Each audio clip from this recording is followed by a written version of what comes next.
blessing na natatanggap natin sa Malakias 3:10.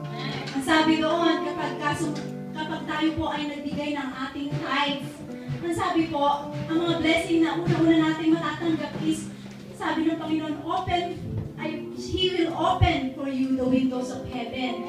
So ano daw po yung windows of heaven na i-open? It refers to the rain, which means God's presence will be made manifest when He opens the windows of heaven. That it literally means revival daw po yun. So sabi pa doon, pour out such blessing that there will be no room enough to receive it. So ibig sabihin yung timba, yung timba, hindi daw mawawalan, hindi daw may empty yung timba ng mga blessing. So hindi tayo magkukulang. Bagkos lagi yung puno kapag sinusunod natin ang pagbibigay ng tithes. At sabi pa, I will rebuke the devourer for you, for your sake. God will fight the evil one on our behalf. Sabi nga. So yung battles natin, ang God ang magpo-protect sa atin. And He will fight on our behalf.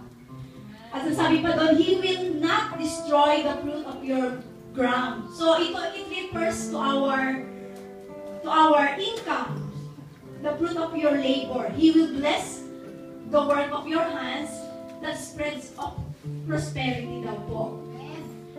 So ang panglima, nor shall the vine fail to bear fruit for you in the field. So it refers to the family, yung blessing. The Bible says, the wife is the fruitful vine. And the barrenness is removed, and the womb made fruitful children are blessed. Sana nga po. At ang pang-anim, all nations will call you blessed. There will always be something special about you. Nation refers to people. You will be a testimony to the people around you. You will be the blessing to many. And you will be the delightful land. It refers to someone who is chosen for the Lord ministry. God uses those in who delights. This is needed to serve God. Amen. So, kung gusto daw po natin matanggap yung mga blessing ngayon na sinasabi sa Malakias 3:10, magbigay po tayo sa Panginoon para makamtan din na po natin, maranasan natin ang kanyang blessing na hindi na uubos sa ating mga buhay. Hindi lang yung protection niya ay isama sa atin habang tayo nabubuhay. Amen! So, ini-encourage ko po lahat na magbigay.